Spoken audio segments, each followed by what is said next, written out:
जय हिंद दोस्तों, एक बार आपका फिर से बहुत बहुत स्वागत है अपने YouTube चैनल सिलेक्शन फार्मूला के ऑनलाइन प्लेटफॉर्म पर।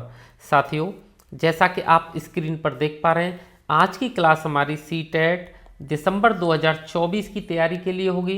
और आज की क्लास में हम फिर से एक और CDP यानी कि बाल विकास और शिक्षा शास्त्र का प्रैक्टिस सेट सॉल्व करेंगे। और ये प्रैक्टिस सेट नंबर हमारा 8th होगा साथियों। इससे पहले हम 7 प्रैक्टिस सेट आपके लिए एग्जाम के पॉइंट ऑफ व्यू से क्लियर करा चुके हैं। तो साथियों, आज की क्लास आपके लिए बहुत ही इंपॉर्टेंट होने वाली है। आप क्लास को शुरू से अंत तक देखें। अगर आप चैनल पर नए हैं तो चैनल को सब्सक्राइब करें, वीडियो को लाइक और शेयर करें। साथियों, अब बिल्कुल भी देर न करते हुए अपने प्रैक्टिस सेट को शुरू करते हैं और चलते हैं अपने पहले प्रश्न की ओर। हमारा पहला प्रश्न है, मानवीकृत परीक्षणों की आलोचनाओं में से एक यह है कि। जो मानवीकृत परीक्षण है साथियों, उसकी आलोचना चुननी है आपको ऑप्शंस में से। ऑप्शंस हैं, वे बच्चे की क्षमता की स्पष्ट तस्वीर नहीं देते हैं, ये गलत हो जाएगा। वे मुख्य रूप से मुख्य धारा की संस्कृति का प्रतिनिधित्व करते हैं और इसलिए पक्षपाती हैं, ये भी गलत होगा। उनकी भाषा को समझाना मुश्किल है, ये बिल्कुल सही होगा। जो मानवीकृत परीक्षण होते हैं उनकी भाषा टफ होती है, ठीक है।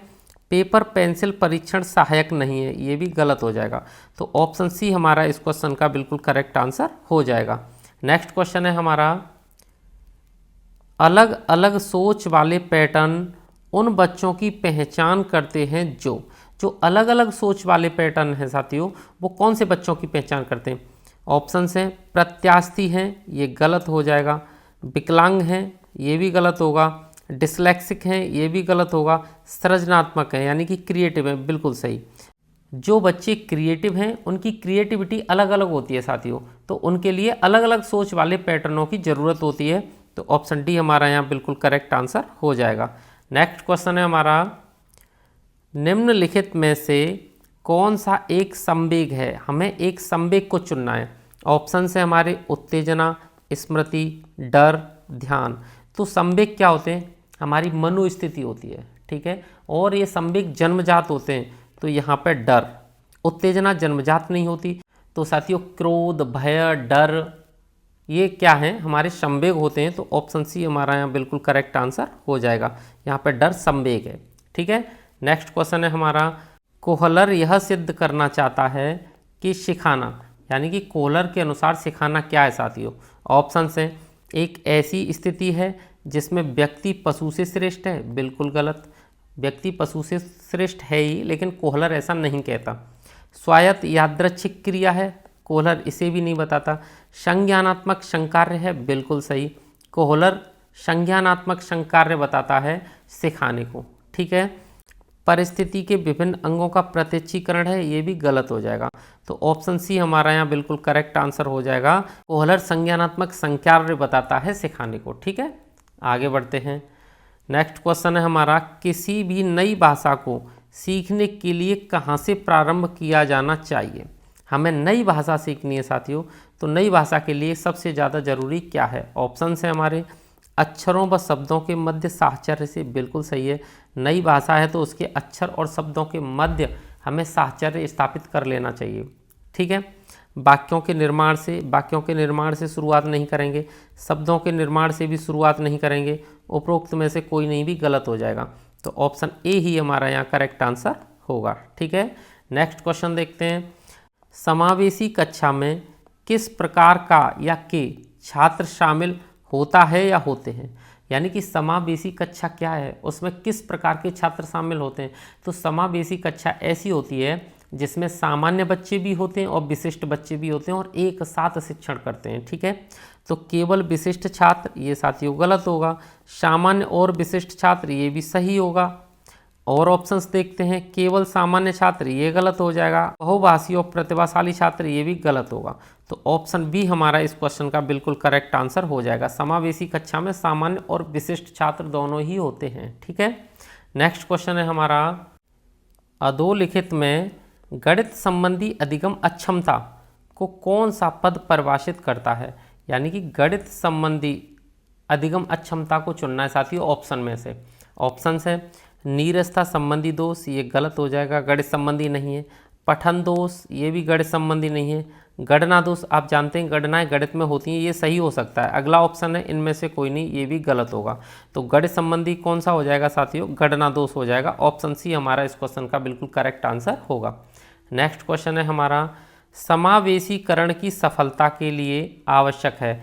समावेशीकरण की सफलता के लिए क्या आवश्यक है साथियों, क्षमता निर्माण का अभाव। अभाव क्यों साथियों, अभाव तो गलत हो जाएगा। अभिभावकों की भागीदारी न होना, ये भी गलत हो जाएगा। अलगाव, ये भी गलत हो जाएगा। संवेदनशीलता, ये बिल्कुल सही है। समावेशीकरण की सफलता के लिए संवेदनशीलता आवश्यक है। तो ऑप्शन डी हमारा इस क्वेश्चन का करेक्ट आंसर हो जाएगा।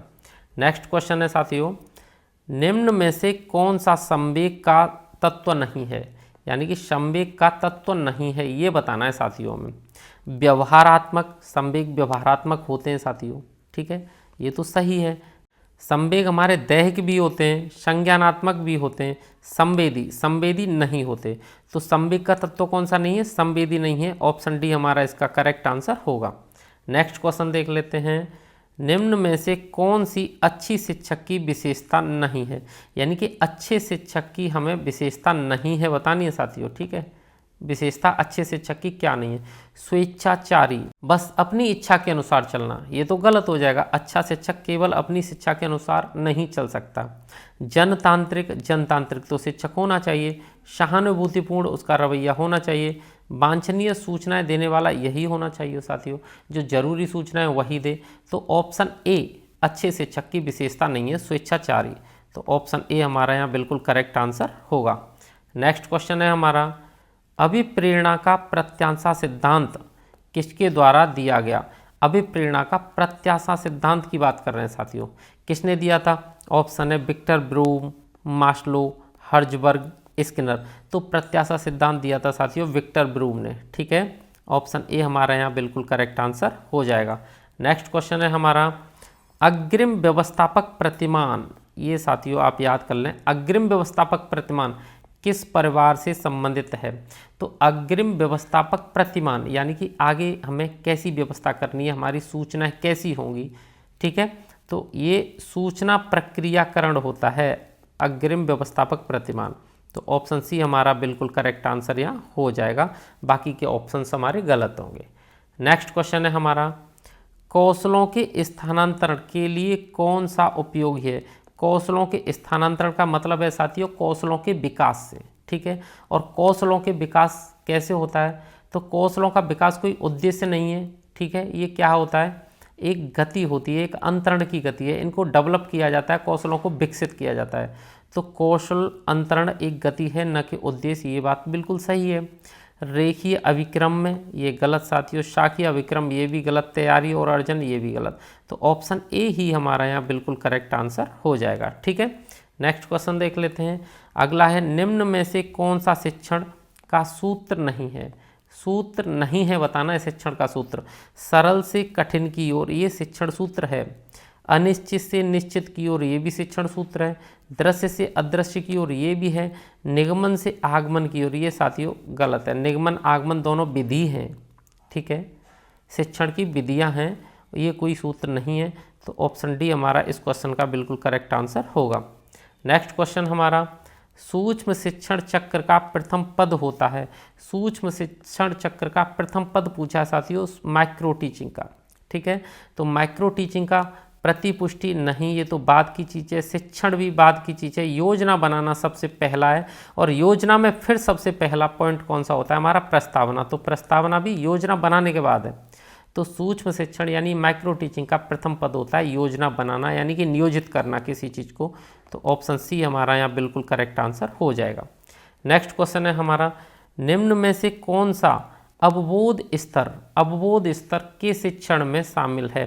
अवबोध स्तर के शिक्षण में क्या शामिल है साथियों, पृथक्करण बिल्कुल नहीं, अनुप्रयोग भी नहीं है, तुलना भी नहीं है, अन्वेषण बिल्कुल सही है। ये अन्वेषण है ना, खोज, ये हमारे अवबोध स्तर पर ही डिपेंड करता है, ठीक है। हम कितनी अच्छी खोज कर सकते हैं, तो हमारा बोध जितना अच्छा है, हमारा बोध का स्तर, हमारे ज्ञान का स्तर जितना अच्छा है, उतनी अच्छी खोज कर सकते हैं। तो ऑप्शन डी हमारा इसका करेक्ट आंसर हो जाएगा। नेक्स्ट क्वेश्चन है हमारा, एक छात्र पढ़ रहा है, उसका नाम लेकर किसी ने बुलाया, निम्न में से किस संवेदना द्वारा वह अपनी अनुक्रिया प्रकट करेगा। एक विद्यार्थी पढ़ रहा है और उसका नाम लेके किसी ने बुलाया, तो वो किसके अनुसार, किस संवेदना द्वारा अपनी अनुक्रिया प्रकट करेगा, अपना आंसर देगा। दृष्टि संवेदना, कोई बुला रहा है साथियों, जरूरी नहीं है उसे दिख रहा है, तो ये तो गलत हो जाएगा। स्पर्श संवेदना, कोई दूर से बुला रहा है तो स्पर्श कैसे करेगा। ध्वनि संवेदना, कोई बुला के पूछ रहा है, आवाज़ दे के पूछ रहा है, तो आवाज़ से यानी ध्वनि से ही उसका प्रत्युत्तर दे सकता है, ये सही हो सकता है। प्रतिक्षण संवेदना, ये भी गलत हो जाएगा। तो ऑप्शन सी हमारा यहाँ एकदम करेक्ट आंसर होगा। नेक्स्ट क्वेश्चन है हमारा, पियाजे के सिद्धांत के अनुसार प्रासंक्रियात्मक अवस्था की अवधि क्या है। साथियों, हमें पियाजे के अनुसार प्रासंक्रियात्मक अवस्था की अवधि बतानी है, तो प्रासंक्रियात्मक अवस्था की अवधि होती है 2 से 7 वर्ष। ठीक है, कितनी होती है, 2 से 7 वर्ष होती है। यही हमारा आंसर हो जाएगा, देख लेते हैं, 2 से 7 वर्ष। ऑप्शन सी हमारे यहाँ एकदम करेक्ट आंसर हो जाएगा। तो पियाजे के अनुसार प्राक संक्रियात्मक अवस्था की अवधि 2 से 7 वर्ष होती है। ठीक है, नेक्स्ट क्वेश्चन है हमारा, निम्न में से कौन सी बाद की बाल्यावस्था के बौद्धिक विकास की विशेषता नहीं है। बाद की बाल्यावस्था, बाद की बाल्यावस्था का मतलब है साथियों बाल्यावस्था का अंत। ठीक है, तो बाल्यावस्था के बौद्धिक विकास की कौन सी विशेषता नहीं है। भविष्य की योजनाओं की सूझबूझ, तो भविष्य की योजनाओं की सूझबूझ बाल्यावस्था के अंत तक नहीं होती। ठीक है, तो ये विशेषता नहीं है, ये हमारा आंसर सही हो सकता है, लेकिन और ऑप्शंस को भी डिस्कस कर लेते हैं। विज्ञान की काल्पनिक कथाओं में अधिक रुचि, विज्ञान की काल्पनिक कथाओं में अधिक रुचि लेता है बच्चा बाल्यावस्था में। ठीक है, बढ़ती हुई तार्किक शक्ति, बाल्यावस्था की ओर जाते जाते उसकी तार्किक शक्ति भी बढ़ जाती है। काल्पनिक भय का अंत, काल्पनिक भय का भी अंत हो जाता है। तो एक ही काम नहीं होता, एक ही विशेषता नहीं है बौद्धिक विकास की, भविष्य की योजना की सूझबूझ, यानी कि ऑप्शन ए हमारा इस क्वेश्चन का करेक्ट आंसर होगा। ठीक है, नेक्स्ट क्वेश्चन है हमारा, इनमें से कौन मनोवैज्ञानिक भाषा विकास के संबंध है। मनोवैज्ञानिक भाषा विकास से कौन संबंधित है। पेवलव नहीं है साथियों, बिने भी नहीं है, मैस्लो भी नहीं है, चॉम्स्की मनोवैज्ञानिक भाषा विकास से संबंधित हैं। तो ऑप्शन सी हमारा इसका करेक्ट आंसर होगा। नेक्स्ट क्वेश्चन है हमारा, थॉर्नडाइक ने अपने सिद्धांत को किस शीर्षक से सिद्ध किया। थॉर्नडाइक की बात कर रहे हैं, थॉर्नडाइक ने अपने सिद्धांत को किस से, कौन से शीर्षक से सिद्ध किया। तो साथियों, थॉर्नडाइक का संज्ञानात्मक अधिगम नहीं था, संकेत अधिगम नहीं था, स्थान अधिगम नहीं था। थॉर्नडाइक का सबसे प्रयास एवं भूल का सिद्धांत फेमस है साथियों, आप जानते हो तो ये हमारा इसका करेक्ट आंसर हो जाएगा, थॉर्नडाइक का प्रयास एवं भूल का सिद्धांत। ठीक है, नेक्स्ट क्वेश्चन है हमारा, गिरोह अवस्था किस आयु वर्ग एवं विलंब विकास से संबंधित है। तो साथियों, गिरोह अवस्था की कहीं भी बात आ जाए तो वो तुम्हें बात करनी है बाल्यावस्था की। ठीक है, बाल्यावस्था, और बाल्यावस्था में ही गिरोह की अवस्था होती है, और वो भी 8 से 10 वर्ष। ठीक है, 8 से 10 वर्ष के बीच में जो बाल्यावस्था का समय है वो गिरोह अवस्था का होता है।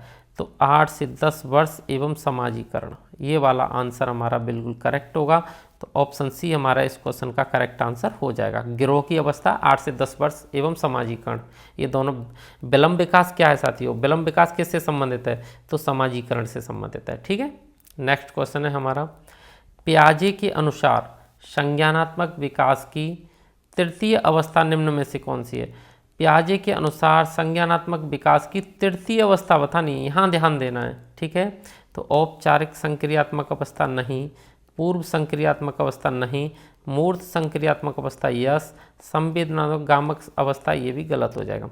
तो ऑप्शन सी हमारा इस क्वेश्चन का करेक्ट आंसर हो जाएगा। पियाजे के अनुसार संज्ञानात्मक विकास की जो तीसरी अवस्था है वो है मूर्त संक्रियात्मक अवस्था। ठीक है साथियों, नेक्स्ट क्वेश्चन है हमारा, निम्न में से अधिगम में योगदान देने वाले मनोवैज्ञानिक कारकों में कौन सा शामिल नहीं है बताना है साथियों। यानी कि अधिगम में योगदान देते हैं 3 कारक, एक नहीं देता। अधिगम की इच्छा अगर है तो अधिगम में योगदान देगी, प्रेरणा है, बालक प्रेरित है तो भी अधिगम अच्छा होगा, रुचि है तो अधिगम अच्छा होगा। विषय वस्तु का स्वरूप अधिगम में योगदान देने वाले मनोवैज्ञानिक कारकों में शामिल नहीं है। हमें मनोवैज्ञानिक कारक भी देखने थे ना, तो ये हमारा गलत हो जाएगा, यही हमारा आंसर होगा। तो ऑप्शन डी इस क्वेश्चन का करेक्ट आंसर होगा। नेक्स्ट क्वेश्चन है हमारा, निम्न में से सामाजिक मूल्य कौन सा है। हमें एक सामाजिक मूल्य को चुनना है साथियों। सहायता परक व्यवहार समाज में ही होता है, तो ये तो बिल्कुल सही होना चाहिए। प्राथमिक लक्ष्य, किसी का पहला गोल, प्राथमिक लक्ष्य क्या है, ये सामाजिक मूल्य के अंदर नहीं आता। मूल प्रवृत्ति भी सामाजिक मूल्य के अंदर नहीं है, ठीक है। आक्रामकता की आवश्यकता भी सामाजिक मूल्य के अंदर नहीं है। तो ऑप्शन ए हमारा इस क्वेश्चन का बिल्कुल करेक्ट आंसर हो जाएगा। नेक्स्ट क्वेश्चन है हमारा पश्च अन्वेषण तथा साधन साक्ष्य विश्लेषण। पश्च अन्वेषण और साधन साक्ष्य विश्लेषण, ये दो चीज़ों की बात कर रहे हैं। निम्न में से किसके उदाहरण हैं? ऑप्शन है स्वतः शोध, बिल्कुल सही है साथियों। स्वतः शोध की उदाहरण है पश्च अन्वेषण और साधन साक्ष्य विश्लेषण। एल्गोरिदम, मानसिक वृत्ति, प्रकार्यात्मक स्थिरता, ये गलत हो जाएंगे। तो ऑप्शन ए हमारा यहाँ बिल्कुल करेक्ट आंसर हो जाएगा। नेक्स्ट क्वेश्चन है हमारा सीखने के वक्र अभ्यास द्वारा सीखने की मात्रा, गति और प्रगति की सीमा को ग्राफ पर प्रदर्शित करते हैं, या किसने कहा है? साथियों सीखने के वक्र अभ्यास और ग्राफ की बात किसने की है?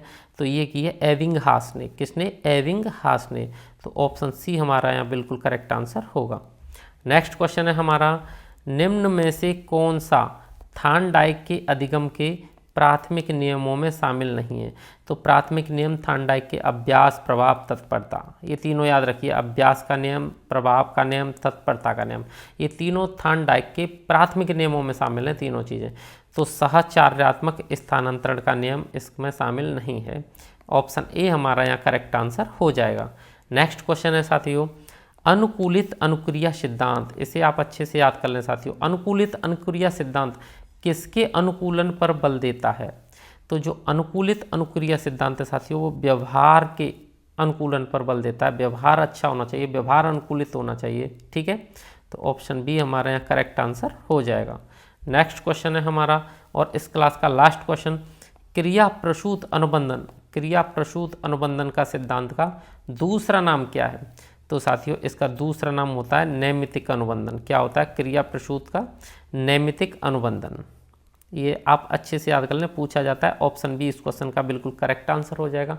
तो साथियों आज की क्लास को हम यहीं समाप्त करते हैं। अगर आज की क्लास का कंटेंट आपको अच्छा लगा है तो चैनल को सब्सक्राइब करें, वीडियो को लाइक और शेयर करें।